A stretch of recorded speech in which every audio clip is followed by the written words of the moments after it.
আসসালামু আলাইকুম। সবাইকে বিসিএস ফ্রন্টার্সের পক্ষ থেকে আজকের প্রথম আলোতে স্বাগতম। আজকে সোমবার ১৬ই মার্চ ২০২৬। তো প্রথম পাতায় লক্ষ্য করেন যে যুদ্ধ বন্ধ চায় না যুক্তরাষ্ট্র, পাল্টাপাল্টি হামলা চলছে। তো এখানে একটা বিষয় কোট করা হয়েছে যে ইরানের অর্থনীতির মেরুদণ্ড বলে পরিচিত খারক দ্বীপে আরও হামলা চালানোর ইঙ্গিত দিয়েছেন মার্কিন প্রেসিডেন্ট ট্রাম্প। তো আপনারা একটু মনে রাখবেন যে ইরানের অর্থনীতির মেরুদণ্ড বলে পরিচিত শহর কোনটি। তারপর দেখেন যে আপনার হচ্ছে ইরানের বিভিন্ন জায়গায় আপনার ইসরায়েল হামলা চালাচ্ছে। ইস্পাহানে গতকালকে হামলা হয়েছে এবং একজন গুরুত্বপূর্ণ উপদেষ্টা তিনি বলছেন যে 9/11-এর মতো ঘটনা ঘটিয়ে ইরানের ওপর দায় চাপানোর ষড়যন্ত্র চলছে। এরপর দেখেন যে অভিমত বিশ্লেষণ কলামে একটা বিষয় এসেছে যে অন্তর্বর্তী সরকারের শ্বেতপত্র প্রকাশ কেন জরুরি। এই বিষয়টি নিয়ে জালালউদ্দিন শিকদার লিখেছেন। তো আপনাদেরকে একটা বিষয় জানাই, সেটা হচ্ছে সংবিধানের যে ১০৬ নং অনুচ্ছেদের উপদেষ্টামূলক এখতিয়ারের মাধ্যমে যে অন্তর্বর্তীকালীন যে সরকার সেটি গঠন করা হয়। এখন সরকার গঠন করা হচ্ছে দেশের প্রয়োজনে, জনগণের প্রয়োজনে, কারণ এই সময় এর থেকে ভালো কোনো স্ট্র্যাটেজি আসলে ছিল না।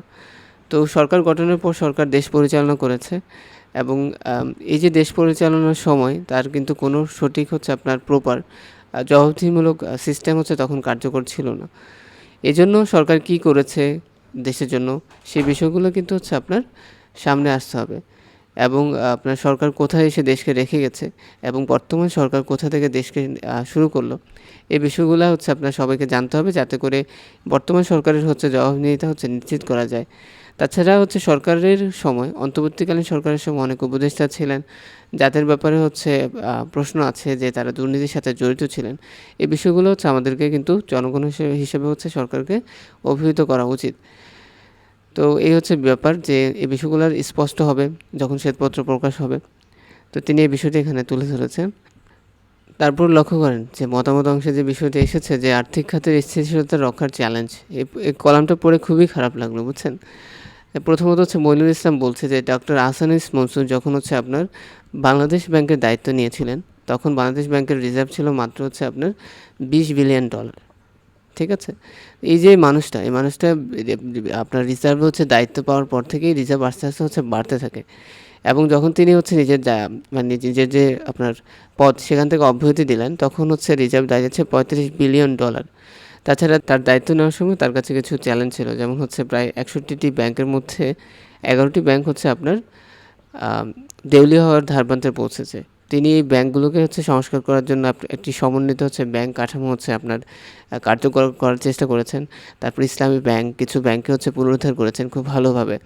এই যে সাফল্যগুলো, এই সাফল্যগুলো কিন্তু কৃতিত্ব বা তার, এবং তাকে সেটা দিতে হবে। এখন তার কিন্তু মেয়াদ আরও ২ বছর রয়েছে। সরকারের সাথে চুক্তির যে ২ বছর মেয়াদ থাকা সত্ত্বেও তাকে তার জায়গা থেকে কিন্তু অপসারণ করা হয়েছে রাজনৈতিকভাবে, কারণ তিনি কোনো রাজনৈতিক দলের ছিলেন না। তো এখন একজনকে দেওয়া হয়েছে যিনি একজন ব্যবসায়ী। তো এই যে একটা মানুষ দেশের জন্য এত কিছু করতে চাইলেন, বিনিময়ে দেশ তাকে কী দিল, এই ব্যাপারগুলো নিয়ে জনগণ তো কিছু বললো না। তো এই জনগণ আসলে দেশ থেকে কী ডিজার্ভ করবে। তো এটা পড়ে খুবই খারাপ লাগলো যে একজন মানুষের সাথে এভাবে এটা করা কি আদৌ ঠিক হয়েছে কিনা। তারপর দেখেন যে মশা নিয়ন্ত্রণে পরিচ্ছন্নতা কর্মসূচি। আপনারা জানেন ডেঙ্গুর কারণে কিন্তু প্রতি বছর অনেক মানুষ মারা যায়। তো দেশে এই সংখ্যাটা কীভাবে আমরা নিয়ন্ত্রণে রাখতে পারি। তো একটা সবচেয়ে বড় সমস্যা যে ডেঙ্গু মোকাবেলায় সবচেয়ে দুর্বল জায়গা হলো মন্ত্রণালয়গুলোর মধ্যে সমন্বয়ের ঘাটতি। মশা নিয়ন্ত্রণে স্থানীয় মন্ত্রণালয় এবং রোগ নজরদারি চিকিৎসা ব্যবস্থাপনায় স্বাস্থ্য মন্ত্রণালয়ের দায়িত্বে থাকলেও দুয়ের মধ্যে সমন্বয়ে উদ্যোগ ঘাটতি প্রবল। তো এটা ভালোভাবে মনে রাখবেন, ডেঙ্গু সমস্যা আসলে কেন নিরসন হচ্ছে না। তাছাড়া আমাদের কিছু স্ট্র্যাটেজি নিতে হবে, যেমন বাইরে থেকে ডেঙ্গু টিকা, তারপরে অনেক কিছু।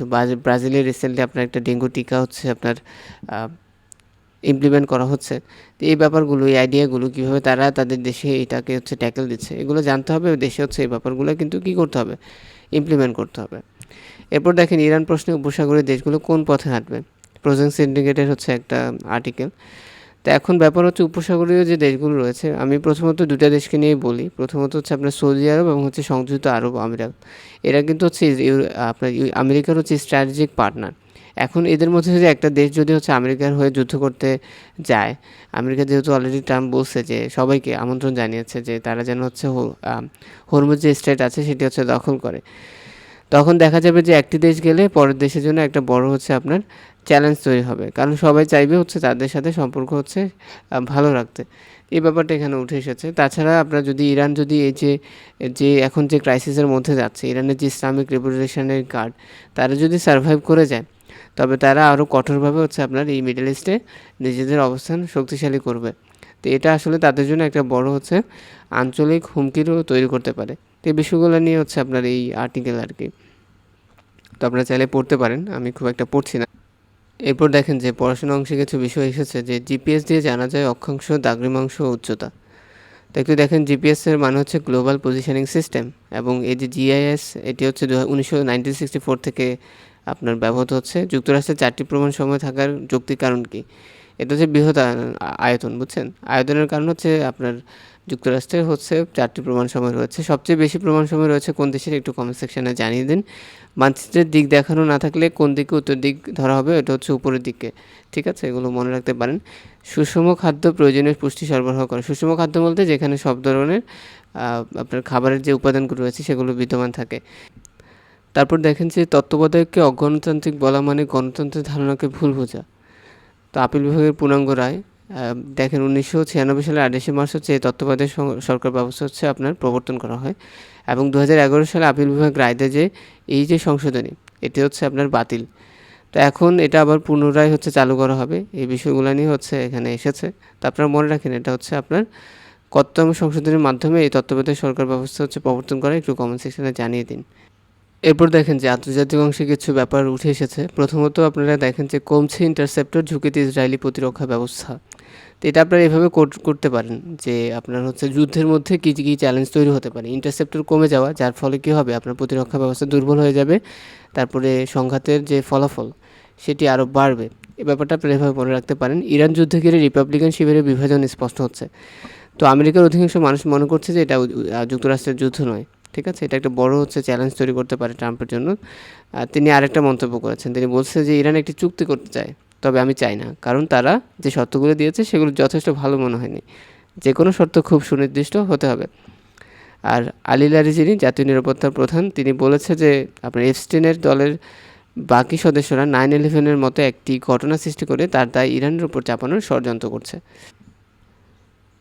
এরপর দেখেন যে অর্থ বাণিজ্য অংশে বিষয়টাও এসেছে যে 32% কারখানা এখনও বেতন দেয়নি।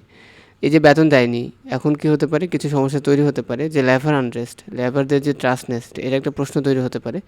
তারপর হচ্ছে তারা আন্দোলন করলে রোড ব্লকেজ হবে, ঈদে মানুষের যাতায়াত বিঘ্ন করবে। এই ব্যাপারটা নিয়ে হচ্ছে আমি ডেইলি স্টারে গতকালকে পড়েছি, আপনারা চাইলে ওই ভিডিওতে দেখতে পারেন।